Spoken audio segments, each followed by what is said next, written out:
HSC ও সমমান পরীক্ষার ফল প্রকাশ, গড় পাশের হার ৭৮.৬৪%। শিক্ষাক্ষেত্রে বাংলাদেশ অনুকরণীয় বললেন প্রধানমন্ত্রী, দক্ষ মানব সম্পদ গড়ে তোলার আহ্বান। যুদ্ধবিরতিতে চলছে বন্দি বিনিময়, ইসরায়েলের বিরুদ্ধে চুক্তি লঙ্ঘনের অভিযোগ, পশ্চিম তীরে নিহত ৬।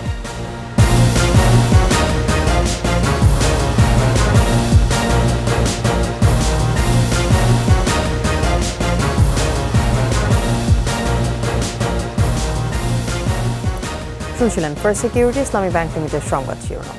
আমন্ত্রণ জানাচ্ছি দুপুর ২টার ২১ সংবাদে। আপনাদের সাথে থাকছে আমি তাসনিম আফিফা। দর্শক, ২১ টেলিভিশনের সংবাদ একই সাথে সরাসরি দেখতে পাবেন আমাদের ফেসবুক পেজ www.facebook.com/2124 অনলাইনে। সংবাদ আরও থাকছে। জায়গা পরিবর্তন করছে বিশ্বের সবচেয়ে বড় হিমশৈল, বৈশ্বিক উষ্ণতাকে দায়ী করছেন বিশেষজ্ঞরা।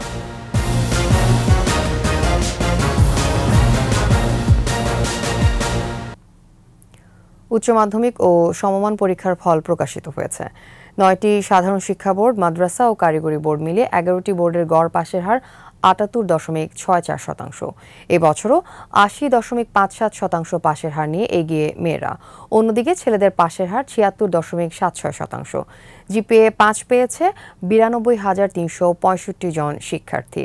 সর্বোচ্চ পাশের হার বরিশালে ৮০.৬৫%। এছাড়া ঢাকা বোর্ডে ৭৯.৪৪, রাজশাহীতে ৭৮.৪৫, কুমিল্লায় ৭৫.৩৪, চট্টগ্রামে ৭৩.৮১, সিলেট বোর্ডে ৭১.৬২%, যশোরে ৬৯.৮৮% এবং ময়মনসিংহ শিক্ষা বোর্ডে ৬৩.৪৩% পাশ করেছে। এছাড়া কারিগরি শিক্ষা বোর্ডে গড় পাশের হার ৯১.২৫%।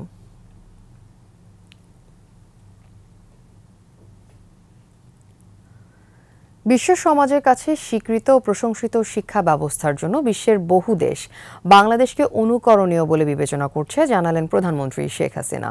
গণভবনে এইচএসসি ও সমমান পরীক্ষার ফল প্রকাশ অনুষ্ঠানে চতুর্থ শিল্প বিপ্লবের চ্যালেঞ্জ মোকাবেলায় দক্ষ মানব সম্পদ গড়ে তোলার আহ্বান জানান তিনি।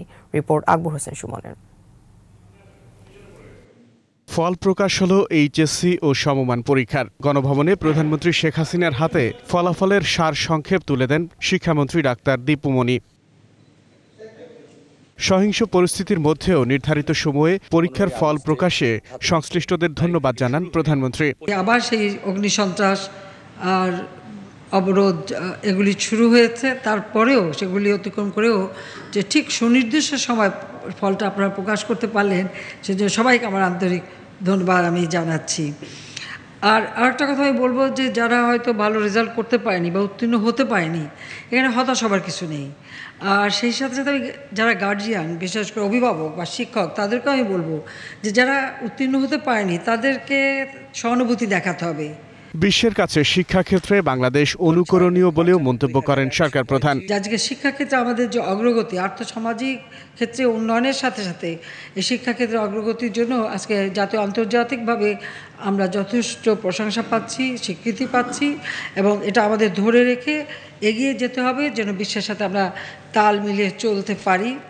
এবং সবথেকে সুখের খবর যে এখন আমরা দেখি আমাদের অনেক ছেলেমেয়ে বিদেশে পড়াশোনা করেও কিন্তু আবার দেশে ফিরে আসি, কারণ আমরা সেভাবেই কর্মসংস্থানের ব্যবস্থা, আমরা নতুন নতুন উদ্ভাবনী ব্যবস্থা আমরা নিয়েছি বলে এটা সম্ভব হচ্ছে। চতুর্থ শিল্প বিপ্লব মোকাবেলায় দক্ষ মানব সম্পদ গড়ে তুলতে সরকারের উদ্যোগ জানান প্রধানমন্ত্রী। যে চতুর্থ শিল্প বিপ্লব আসবে শুনছি, সেটা সম্পূর্ণ প্রযুক্তি নির্ভর। সেই ধরনের দক্ষ জনশক্তি আমাদের গড়ে তুলতে হবে যাতে আমরা কোনো দিকে পিছিয়ে না থাকি। দেশেই কাজ করুক, বিদেশেই কাজ করুক, সেখানে ভাষা শেখা এবং ভাষা শেখাও আমাদের মাতৃভাষার সাথে সাথে আরও একটা দুটো ভাষা শেখানোর একটা পদক্ষেপ নিতে হবে। মুক্তিযুদ্ধের চেতনায় উদ্বুদ্ধ হয়ে সুশিক্ষিত তরুণরাই সোনার বাংলা গড়বে বলে আশা প্রকাশ করেন বঙ্গবন্ধু কন্যা। আকবর হোসেন সুমন, ২১ টেলিভিশন, ঢাকা। নিষিদ্ধ ঘোষিত জঙ্গি সংগঠন আল্লাহর দলের ৫ সদস্যকে গ্রেফতার করেছে অ্যান্টি টেরোরিজম ইউনিট। কুমিল্লা থেকে তাদের গ্রেফতার করা হয়। জাতীয় নির্বাচনকে সামনে রেখে তারা সংগঠিত হচ্ছিল কিনা সে বিষয়ে খোঁজ নেওয়ার চেষ্টা চলছে বলে জানায় এটিইউ। রিপোর্ট মিনালা দিবার। রাজধানীর বাড়িধারায় এটিইউ কার্যালয়ে সংবাদ সম্মেলনের আয়োজন করেন অ্যান্টি টেরোরিজম ইউনিট। সংবাদ সম্মেলনে জানানো হয়, কুমিল্লায় আল্লাহর দল নামের জঙ্গি সংগঠনে ২০ থেকে ২৫ জন সদস্য বেশ কিছুদিন ধরে একত্রিত হবার পরিকল্পনা করছিল। এজন্য তারা কোচিং সেন্টারের নাম করে কুমিল্লাতে একটি বাসাও ভাড়া নেয়। সেখানেই গোপন বৈঠকের সময় অভিযান চালায় জঙ্গি সংগঠন দমন সংক্রান্ত এই সংস্থাটি। এ সময় ৫ জন ধরা পড়লেও পালিয়ে যায় বাকি সদস্যরা। রিসেন্টলি তারা কি কারণে কোচিং সেন্টারের নাম করে একটি বাসা ভাড়া নিল সেটা আমাদের জন্য একটা বিগ কনসার্ন, এবং সেটাও আবার জেলার একটি ব্যস্ততম এলাকাতে, একেবারে কোতোয়ালি এলাকাতেই আর কি। তো সেদিক দিয়ে আমাদের কনসার্ন সেটাই যে নির্বাচন অথবা অন্য কোনো স্পেসিফিক্যালি কোনো কারণে তারা কোনো প্ল্যান করে বাসাটা ভাড়া নিচ্ছিল কিনা। এটিও বলছে আসন্ন জাতীয় নির্বাচনকে লক্ষ্য করে নাশকতা করার পরিকল্পনা আছে কিনা সে বিষয়ে জানার চেষ্টা চলছে। সংখ্যাগত দিক দিয়ে যদি বলি তাহলে স্পেসিফিক্যালি সংখ্যা বলাটা যাবে না, কেননা তাদের রেজিস্ট্রেশন ফর্ম বা কোনো টালি খাতা এরকম নেই। বাট আনুমানিক প্রত্যেকটা জেলাতে তাদের যে সদস্য আছে তাতে বর্তমানের যে কোনো জঙ্গি দলের সদস্য সংখ্যার থেকে তাদের সংখ্যা অনেক বেশি আর কি। অসংখ্য সদস্য রয়েছে এই জঙ্গি সংগঠনের। প্রতি জেলায় রয়েছে সক্রিয় সদস্য। এই দলটি আর্থিকভাবে অন্য জঙ্গি দলের চেয়ে শক্তিশালী বলেও জানায় এটিইউ। মিনালা দিবা, ২১ television, Dhaka. Alok health care and হাসপাতাল ভোটের খবর।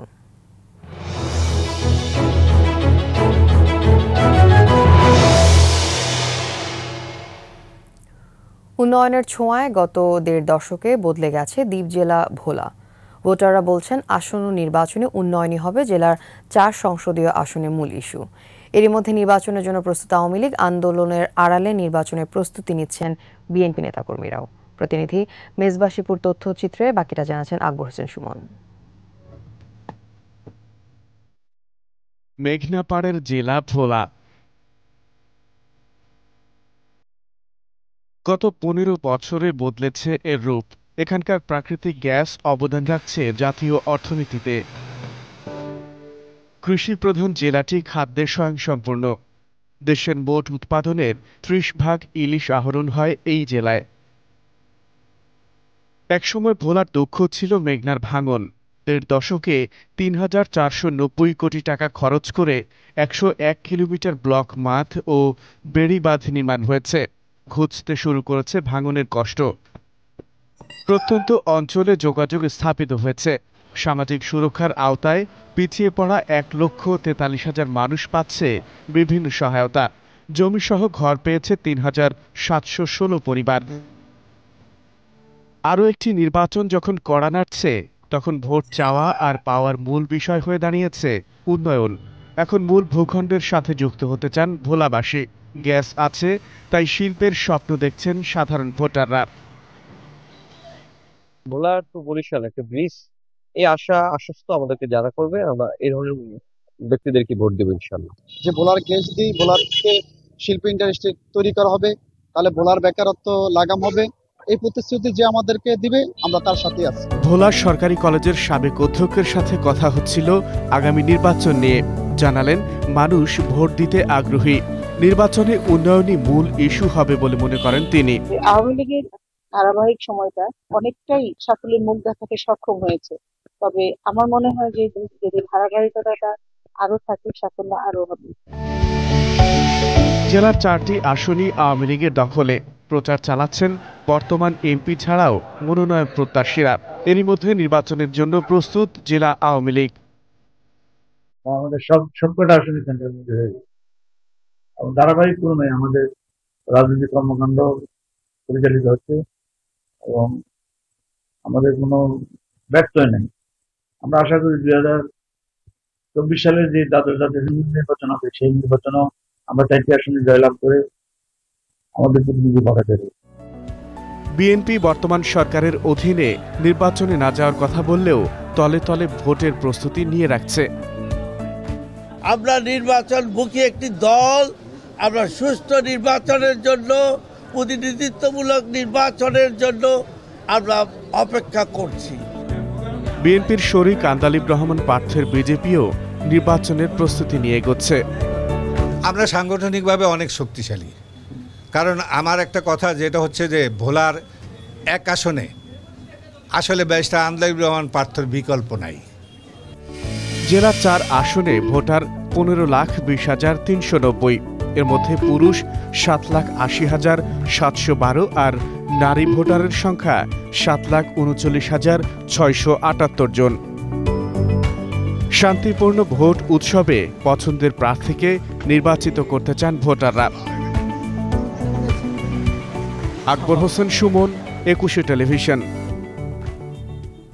অবৈধ অবকাঠামোর ফলে নীলফামারীর ডোমার চিলাহাটি ভাওলাগঞ্জ সড়ক সরলীকরণ ও প্রশস্তকরণ করা যাচ্ছে না। অধিগ্রহণের খবরে রাতারাতি রাস্তার ওপর তৈরি করা হয়েছে অসংখ্য ভবন। সরকারের মোটা অঙ্কের টাকা হাতিয়ে নিতে অসাধু ব্যক্তিরা নিম্নমানের সামগ্রী আর রডের পরিবর্তে বাঁশ দিয়ে গড়ে তুলেছে এসব অবৈধ ভবন। নীলফামারী প্রতিনিধি তথ্যচিত্রের রিপোর্ট মাসুম আলী স্যার। এটি নীলফামারীর ডোমার চিলাহাটি ভাওলাগঞ্জ সড়ক। এই সড়ক ধরেই ডোমারের বোগাবাড়ি হয়ে টিলাহাটি পৌঁছানো যায়, আবার এই পথে যাওয়া যায় পঞ্চগড়ের ভাওলাগঞ্জে। তবে সড়কটিতে অসংখ্য বাঁক আর সরু হওয়ায় সরলীকরণ ও প্রশস্তকরণের প্রকল্প হাতে নেয় সড়ক ও জনপথ বিভাগ। এতে সড়কের দুই ধারে প্রায় ৮৩ একর জমি অধিগ্রহণের প্রস্তাব করা হয়। সেজন্য ৪ ধারার নোটিশ করা হয় জমির মালিকদের। নোটিশ পাওয়ার পর কিছু অসাধু মহল বেশি দামে জমি কিনে তৈরি করছে অসংখ্য ভবন আর দালান কোঠা। এতে বাধাগ্রস্ত হয়ে পড়ছে সরকারের যোগাযোগ ব্যবস্থা সুগমের প্রকল্পটি। স্থানীয়দের অভিযোগ, কিছু অসাধু চক্র মোটা অঙ্কের অর্থ হাতিয়ে নিতে নিম্নমানের সামগ্রী আর রডের পরিবর্তে বাঁশ দিয়ে গড়ে তুলছেন এসব ভবন। কিছু প্রভাবশালী কারণে রাস্তা যে জায়গায় বাঁকা হওয়ার কথা বাঁকাই আছে, একদিকে জমি চলে যাচ্ছে আর একদিকে বাঁচি যাচ্ছে। যেই পাশ দিয়ে রাস্তা যাবে সেখানেই মনে করেন যে বাসা তুলতেছে। ওই রাস্তা ওই দিক দিয়ে সোজা হয়ে যাবে, এই যে বিল্ডিং উঠেছে। বর্তমানে 12 ফুট প্রশস্তের সড়কটিতে অসংখ্য বাঁক আর সরু হওয়ায় প্রতিনিয়ত ঘটছে দুর্ঘটনা। খুবই টার্নিং, এই টার্নিং এর জন্য মানুষ বিপদগ্রস্ত হয়। যতগুলো রাস্তার আঁকা বাঁকা আছে, টার্নিং আছে, এগুলো গাড়ির সাইড দিতে গেলে কোনো গাড়ির সামনে দেখাও যায় না, পিছনেও দেখা যায় না। অবৈধ অবকাঠামো অপসারণে আইনানুগ ব্যবস্থা নেওয়ার কথা জানালেন সংশ্লিষ্ট অধিদপ্তরের কর্মকর্তারা। ৪ ধারা নোটিশের বিরুদ্ধে আমরা কয়েকটি আপত্তি পেয়েছিলাম। কাগজপত্র আমরা ভূমি মন্ত্রণালয়ে পাঠাবো। ভূমি মন্ত্রণালয় থেকে পরবর্তীতে একটা সিদ্ধান্ত আসবে। কিছু লোক লাভবান হওয়ার জন্য নতুন করে কিছু স্থাপনা নির্মাণ করছে, তো তাদেরকে সচেতন করার জন্য বিভিন্নভাবে বার্তা পৌঁছানো হচ্ছে। ৪৪৩ কোটি টাকার প্রকল্পটি ২০১৯ সালে শুরু হয়ে ২০২৫ সালের জুনে শেষ হওয়ার কথা থাকলেও ভূমি অধিগ্রহণ সংক্রান্ত জটিলতায় আটকে আছে নির্মাণ কাজ। মাসুম আলিসা, 21 টেলিভিশন। শেষ করছি দুপুর ২টার ২১ সংবাদ। যাবার আগে ফার্স্ট সিকিউরিটি ইসলামী ব্যাংক লিমিটেড সংবাদ শিরোনামগুলো আরও একবার। এইচএসসির সমমান পরীক্ষার ফল প্রকাশ, গড় পাশের হার ৭৮.৬৪%। শিক্ষাক্ষেত্রে বাংলাদেশ অনুকরণীয় বললেন প্রধানমন্ত্রী, দক্ষ মানব সম্পদ গড়ে তোলার আহ্বান। যুদ্ধবিরতিতে চলছে বন্দি বিনিময়, ইসরায়েলের বিরুদ্ধে চুক্তি লঙ্ঘনের অভিযোগ, পশ্চিম তীরে নিহত ৬।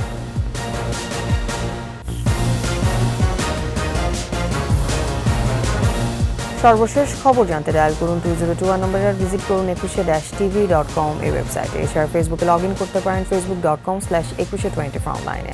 এতক্ষণ সাথে থাকার জন্য ধন্যবাদ। আমাদের পরবর্তী সংবাদ সন্ধ্যা ৬টায় দেখার আমন্ত্রণ রইল। 21-এর সাথেই থাকুন।